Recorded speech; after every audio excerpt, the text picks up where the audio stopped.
And our second speaker, is he? There he is. Okay, is Ben Kleinstiver, a colleague of mine at Massachusetts General Hospital, Center for Genomic Medicine, and he's going to be talking about what I think was science fiction about a decade ago, but now seems very real and very salient. So take it away, Ben. All right, wonderful. Thanks for the invitation to Melina to come speak at the symposium. It's been really interesting to learn from all of you in a field that's a little adjacent to my own. So bear with me as I tell you something a little tangential to what you've been talking about so far today, but more about the variant to medicine or variant to therapeutics approach. Some quick disclosures, none of which are relevant to what I'll tell you today. And first, of course, just acknowledging the folks in my group who I have the pleasure of showing you their data today and telling you their stories. So obviously very grateful to work with these talented and really motivated trainees. So what I hope to tell you today is a story that's 10 years in the making. How do we go from genetic diagnosis of specific mutations, non-inherited, but sort of either inherited or non-inherited mutations, and draw on a toolbox of genome editing technologies to rapidly treat individual mutations?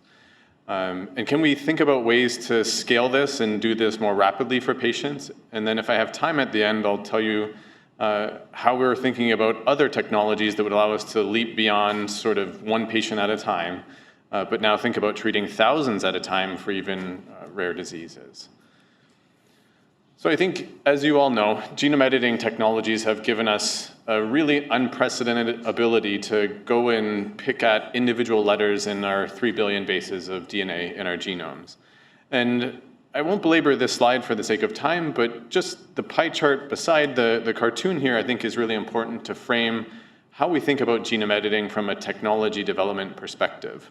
And this is just showing the different types of genetic lesions that cause human disease. So from single letter mutations to small deletions or large copy gains or losses, what this really means is that we need a diversity of tools to go and think about correcting all kinds of different genetic disease. So for the sake of the first maybe 15 minutes that I'll tell you, I'm going to focus on tools that allow us to make single letter changes to the genome. And these are really acutely actionable in the clinic because the tools to correct these types of mutations are quite efficient and quite precise, given the tremendous development of these technologies called base editors over the last decade or so. So I'll tell you quickly about base editors. So they were developed here at the Broad Institute by David Liu's lab. These are a really amazing technology that are built on a CRISPR-Cas9 enzyme chassis. The CRISPR-Cas enzyme's role in a base editing reaction is to locate a target site, to bind it, and to expose a small part of single-stranded DNA. So here we're trying to expose a few letters in a target site to make that accessible for an enzymatic process. The second part of a base editor is the deaminase domain, and this is the really key function of a base editor, where now when we have this single-stranded DNA exposed, the deaminase can go and perform some chemistry on these individual letters. So if you're trying to convert an A to a G, this happens through adenine deamination to inosine, and then through subsequent repair, we get a G in place upon removal of the inosine. So this is one flavor of several different types of base editors that have been developed. The two major classes are called adenine base editors and cytosine base editors. And these essentially give you the ability to make A to G or C to T changes.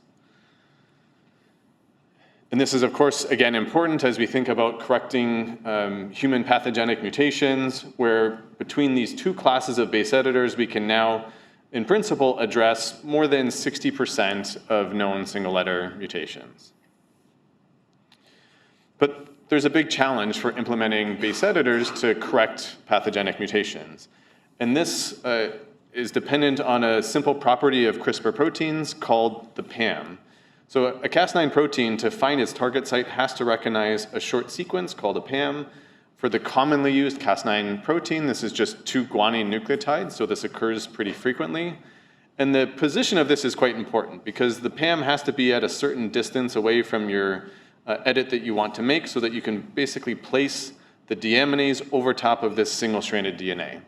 So what this means when you go to use a base editor is that there's a window of editing efficiency, and we call this a base editor edit window. And we have to have a PAM at the right distance upstream to put the deaminase over top of our edit of interest. A second key consideration here is that the edit window is a couple bases wide. So we also want to avoid editing unintended bases nearby, because this can result in what we call bystander editing. So if you want to edit this A, you may not want to edit this other A that could be directly adjacent to it or maybe a few bases away. So there are a few strategies to try and mitigate the editing of bystander bases, and one of which is, of course, just choosing a different guide RNA and positioning the target site different by a few bases. Okay, so, but again, the bottom line here is to be able to base edit efficiently and to correct pathogenic mutations, we have to have PAMs in the right spot.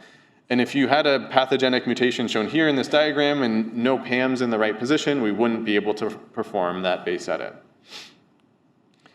So this really has been an opportunity for my lab and others to go and take these amazing proteins that came out of nature and use methods called protein engineering to build a really rich toolbox of Cas9 proteins that now give us the precision to place base editors wherever we would like.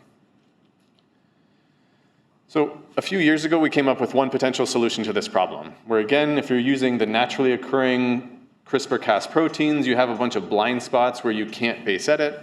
We engineered what we called a PAM-less version of Cas9 called SPRY, where that essentially, without requiring a PAM anymore, we could place the base editor anywhere across the genome.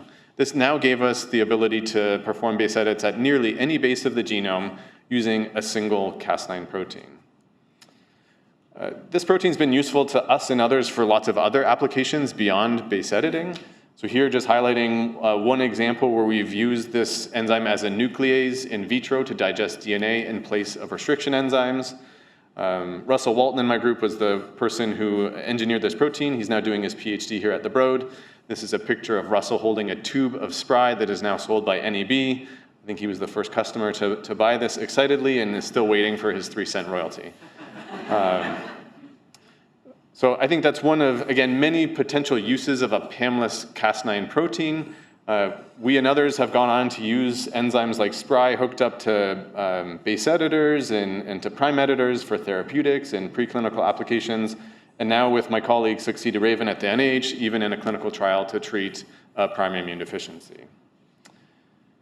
But one of the potential issues of using a PAM-less enzyme is that by design, we've allowed this enzyme to access the whole genome to give us the precision to edit anywhere. So we have these big boosts in targeting range. But a potential consequence here is that we've lost some specificity. So with wild-type Cas9, it requires a PAM. It can only access part of the genome. That creates issues for being able to edit any specific base. But that by some ways makes the enzyme somewhat specific because it can't access much of the genome and it may encounter fewer off-targets. But with a PAM-less enzyme, and this is a vast oversimplification of a cartoon here, it in theory has access to the entire genome. So it can encounter more theoretical potential off-target sites. And we and others have actually shown that when you use a PAM-less enzyme, the rates of off-target editing can increase. And it turns out, actually, our goal when we were building this SPRY protein actually was not to do this all along. We were trying to do something else. And the simplest evolutionary trajectory that we found to get to this phenotype of not requiring to changing a PAM was we kept making the enzyme lose its PAM preference. What we were trying to do, actually, was instead of removing the PAM, we were trying to make lots of different proteins that had different PAM requirements. Because then each individual protein would be safe, because it would still be restricted to a subset of the genome. But if we engineered enough of these proteins, we would have the same comprehensive genome targeting as you would get with a PAM-less protein. So an example that would look something like this, where instead of building one enzyme to edit anywhere, our goal originally was to build many enzymes that had really specific PAM requirements, and then you could draw from this toolbox of enzymes for any given editing application. So when I started my lab 7 years ago, one of our really key goals was to learn enough about what controlled how Cas9 reads its PAM to get to the point where we could develop a model where we could go and now predict a new enzyme for any given sequence of interest. I'm going to simplify 7 years of research in 2 slides. So to do this, we had to first build some assays to more scalably characterize CRISPR proteins. Before we built this assay, poor Russell would sit in the cold room and purify proteins one at a time. But by developing this assay, where we could now screen proteins 100 or 400 at a time in different types of 96-well plate plasticware, we could think about profiling thousands of proteins to gain enough data to train machine learning models. So when Rachel joined my lab during COVID for her rotation project, we thought this would be sort of a simple thing to do. It ended up being her entire 5-year thesis project. But what we wanted to do was learn enough about the relationship between the amino acid sequence of Cas9 and its PAM requirement. And if we could do this across enough proteins, could we then begin to predict new proteins bespoke for specific genetic use cases? So saying that again a different way, what Rachel then did was basically create large libraries of Cas9 proteins, deeply characterize their properties using this assay that Russell built, and by screening and characterizing over 1,000 Cas9 proteins, Rachel could then take that data and train a machine learning model based on the input of amino acid sequence and also the PAM profiles, and then begin to think about creating a model where if we wanted to design a protein that could target a specific sequence, could we then draw from this toolbox of 64 million Cas9 proteins and predict really efficient and specific enzymes from that set?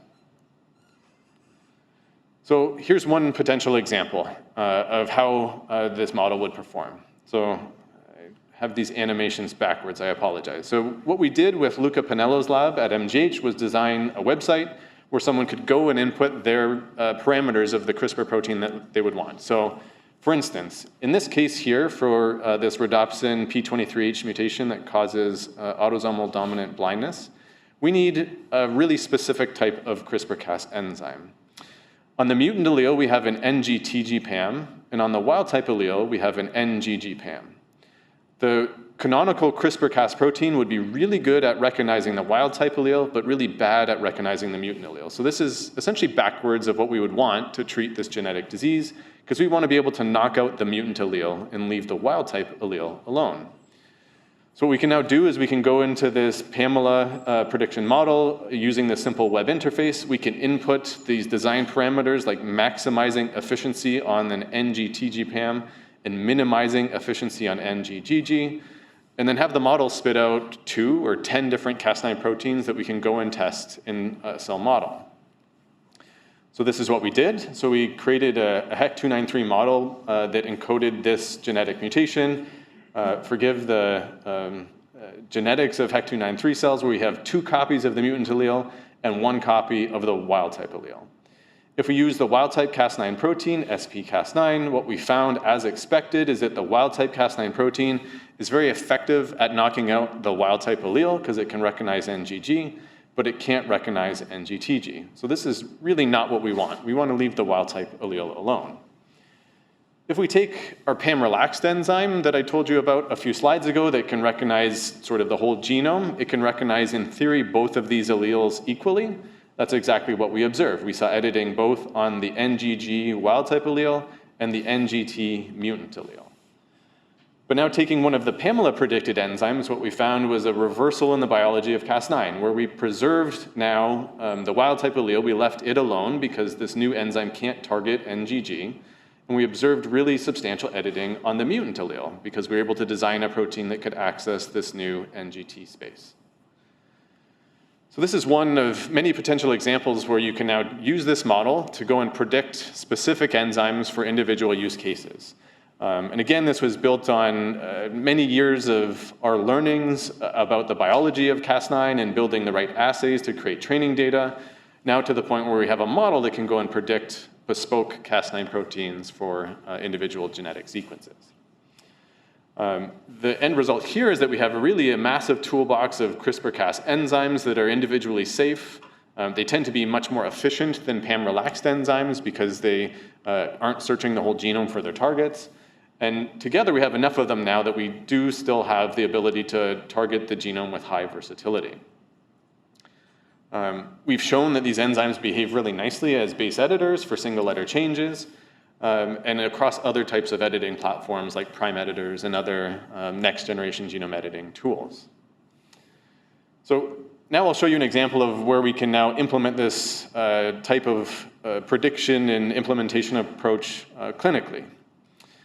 So actually, first I'll just, again, frame this problem. So where we started in sort of 2012 with wild-type CRISPR-Cas9 proteins like SB-Cas9 is, this is an amazing tool that allowed us to access some of the genome.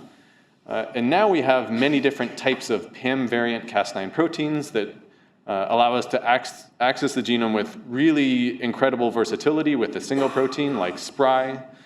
Or now in many cases, like for therapeutics, we have these Pamela-designed enzymes or other rationally designed enzymes from my lab that give us the ability to have the same targeting range as one would with SPRI, but now each enzyme being much safer and much more efficient.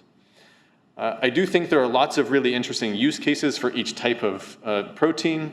Having one enzyme that can do lots of things is really amazing for the type of work that we've heard a lot about today for functional genomics and doing really dense tiling screens of regulatory elements and even protein coding sequences. But in my world, where we're more concerned about therapeutics, we really do want sort of the best athlete. We want an enzyme that's efficient and safe and versatile. So here's one specific example where we can sort of rapidly now implement this pipeline to predict these bespoke proteins. So Kiran Musanur, who trained here at MGH but now runs a research lab at the University of Pennsylvania, emailed me last summer essentially saying that they have this really sick infant who has a metabolic disease, a mutation in the CPS1 gene, causing a urease cycle disorder, and that they'd already screened some of our PAM-relaxed enzymes for base editing and found that they could achieve reasonable levels of editing. But just wondered, before they pulled the trigger on manufacturing this mRNA to treat this patient, did we have something that was maybe more efficient and safer? So I went and looked at this specific sequence that this infant had. He actually inherited 2 mutations in this gene. This one was actually the most correctable by base editing, so this was the better target. And when we look at this genetic mutation here, this is the A that we need to convert back to a G to remove the stop codon and restore the natural glutamine codon here. How one then approaches this is we would look for adenine base editors because these make A to G edits. And then we could design some target sites for this CRISPR-Cas base editor that would position the edit window over top of this adenine. It may be a little difficult to see, but here I'm showing the PAMs of these target sites, and you'll see there are no NGGs at the right spot upstream. So we have to use either a PAM-relaxed enzyme or some of these more designed custom proteins that we've built recently. So Kiran's lab had tested these PAM-relaxed enzymes like SPG and SPRI, and they found that some of them, combined with certain guide RNAs, could achieve levels of editing that in theory would be beneficial to this patient. But again, coming back to this question, did we have something that was safer? Although the PAM-less enzymes did work in this case, could we use something from this toolbox of proteins to make this edit with fewer off-target risks? So here we have this amazing opportunity to test all these enzymes that we've built over the years, where Kiran's group had already tested the PAM-relaxed proteins, and now we could go and predict a bespoke protein from our Pamela model, and even at the same time maybe test some other enzymes that we'd been engineering in the lab over the last 6 years. So these sort of rationally engineered, human-designed proteins. Okay, so here's some of the data that went into this. So again, the initial result that Kiran had sent me, we're using the PAM-relaxed enzyme with this specific guide RNA achieving the therapeutic thresholds. In their early tests, so I got this email from him at like 3 a.m. Kiran had analyzed the NGS data himself. The Pamela enzyme, we had just sent him 1 prediction from our model compared to 2 of these manually engineered enzymes that we'd been building for 5 years, and found that all 3 of these proteins outperformed the PAM-relaxed enzyme to correct this genetic mutation. And when we further stress tested these enzymes by making the deaminase a little bit weaker to make it safer so that it wouldn't have as many off-target edits on RNA, what we found is that the Pamela-designed enzyme here outperformed the PAM-less enzyme and also these 2 other rationally engineered proteins. So saying that a different way, actually, the ML-designed protein really outperformed the human-engineered proteins that we'd been building for years This isn't always the case, but in this specific example it was. So having the fortune of a toolbox now allows us to really identify these efficacious and safe enzymes. So this was just the start of a really remarkable story that I'm sure many of you have heard about this treatment, this really amazing timeline for baby KJ, getting the diagnosis really within a few days after birth. Kieran's lab developed this patient-specific cell line. We sent them some editors to try. They rapidly tried that within, I think, about 10 days. They already had results. Quickly generated a mouse model and did some experiments in non-human primates, all in about a 6-month time frame to begin dosing baby KJ with the first low dose of this therapy. I'll point you to the paper that came out in the New England Journal that really deeply describes the story. Again, this was led by Kieran Musunuru and Becca Ahrens-Nicholas at UPenn. We played a small role in designing the protein chassis that went into this therapeutic. The bottom line here is that this young boy who had a devastating metabolic disease that 50% of patients with these mutations die in the first year of life, now can consume a normal protein diet and has returned home with his family. So lots was written about this in May when this story first broke in the New York Times and all kind of other media outlets. If you've got 10 minutes tonight, go on to just Google UPenn baby KJ video, and there's a 10-minute video that really nicely describes all the amazing discoveries and collaboration that led to the development of this therapeutic. This is something that I think is really motivating for our field and really inspirational that we can go from diagnosis to treatment in 6 months now. Really customized base editor for this patient's mutation. I will also shout out one of my other colleagues at the NIH, Succeeda Raven, who's leading many clinical trials using these engineered CRISPR-Cas proteins for base editing for inborn errors of immunity. 3 different ongoing trials for different flavors of primary immune deficiencies. 2 have already enrolled patients and showing promise, and others recently dosed. So I think here again, just highlighting the really immense potential of pairing base editors with these customized CRISPR-Cas proteins to get medicines into patients that we know should be beneficial. Because essentially we're just converting back to a wild-type genome and doing our best as we can to avoid off-target edits. I have no idea. Do I have 5 more minutes? 5 more minutes? Okay. So I think to frame where we've come, we have now this really tremendous toolbox of CRISPR-Cas proteins that allow us to think about going from diagnosis to treatment in a matter of months. We'd like to do this quicker, right? So 6 months is okay for some diseases, but for others, it's still really not fast enough. So how do we think about even accelerating this timeline even quicker? So here, for most rare diseases, one of the problems is that many patients present with different genetic mutations.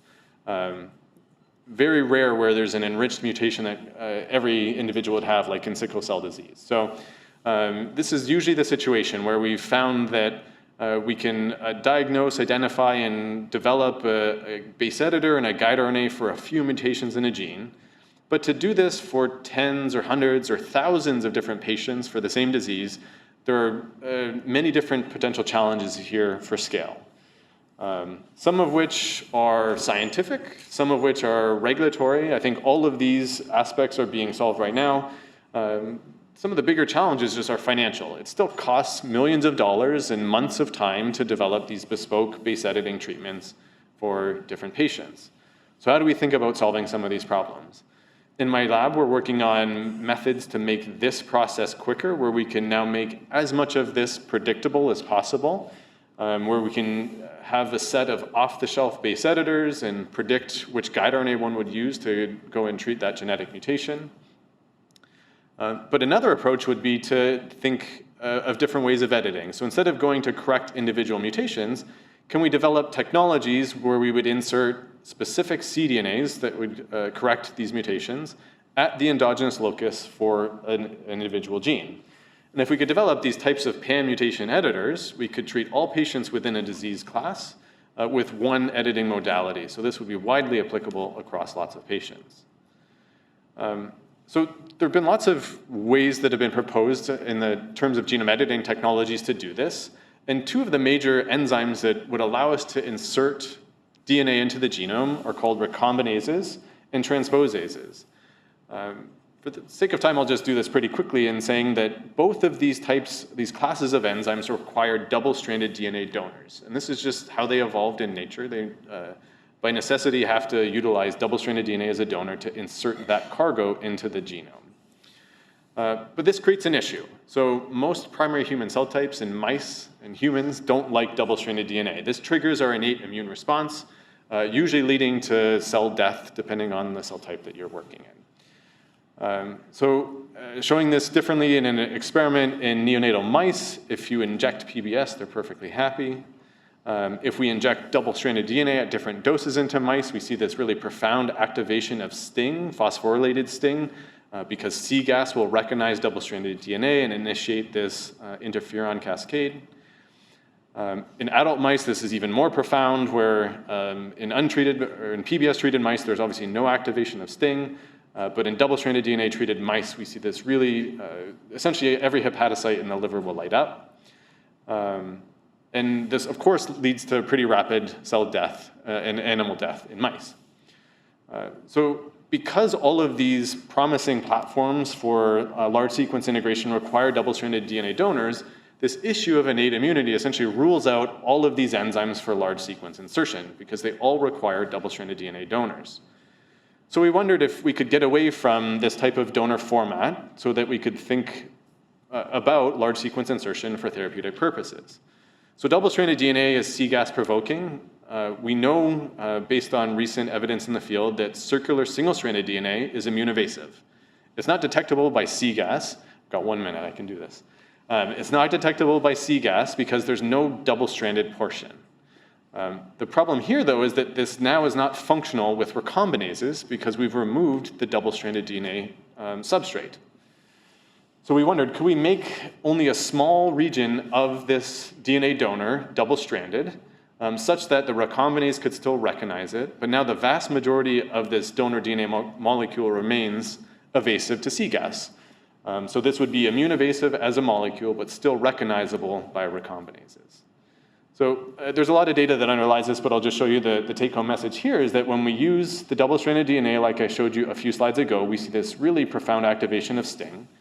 But when we use this chimeric molecule with only a short double-stranded region, this remains immune stealth. We don't activate C-gas or STING.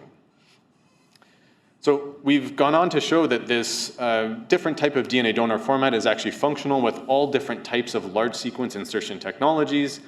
We've done this in lots of different cultured human cell types. We've done this in primary human cells and also now in vivo in mice. So this gives us a lot of optimism about large sequence insertion as pan-mutation editing approaches moving forward, because we now have a DNA donor format type that is able to evade immune detection.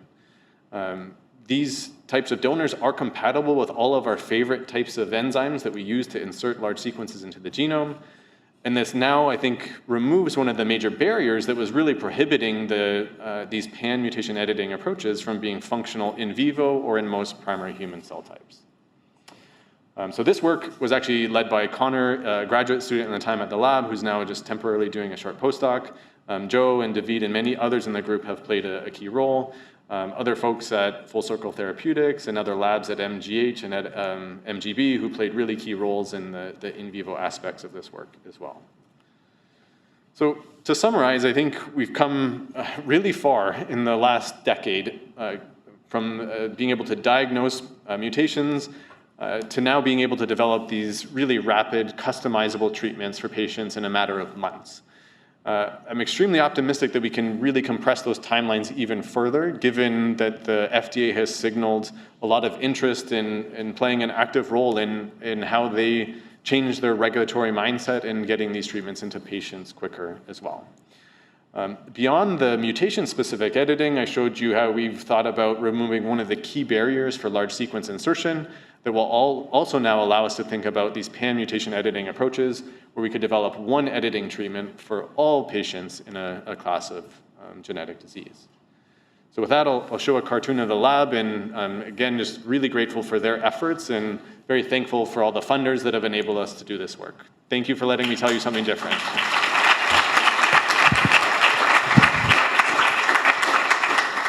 Incredible work. A few questions? One or two?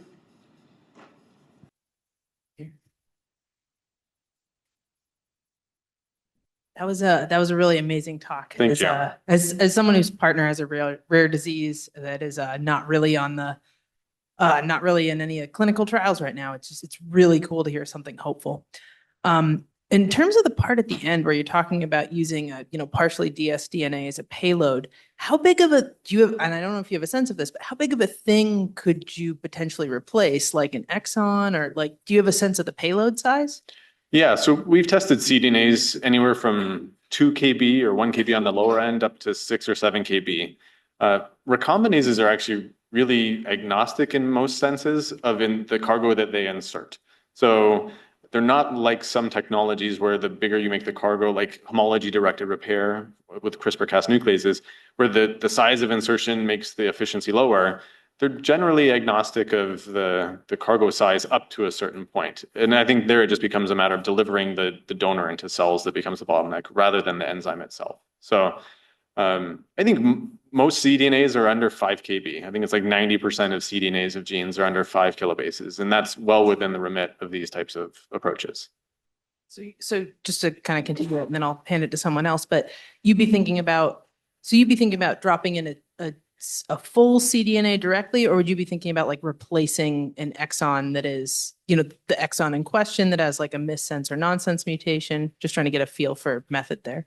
Yeah, so here I think if you're using something like a recombinase and you're trying to insert at the endogenous locus, the ideal strategy would be to insert the full cDNA, and in some cases maybe an intron if needed for correct expression of a gene, and then having a poly A sequence. So you basically turn off the native gene downstream, and you would only express the corrective cDNA. And by doing this at the endogenous locus, you'd express it at the normal levels.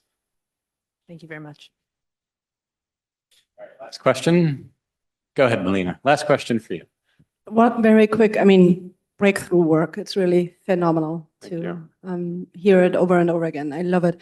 I have one question, actually. I might have missed that part. Is your model to design picking up or predicting bystander effects of the editors?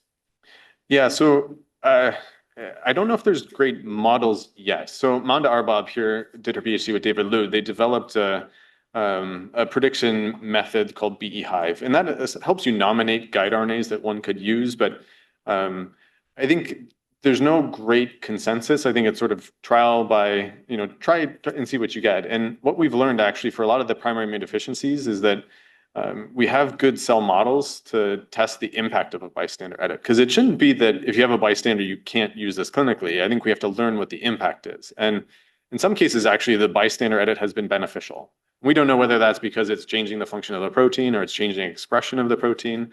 But I think this is something the field will learn a lot more about as we get more of these approaches into the clinic. Awesome.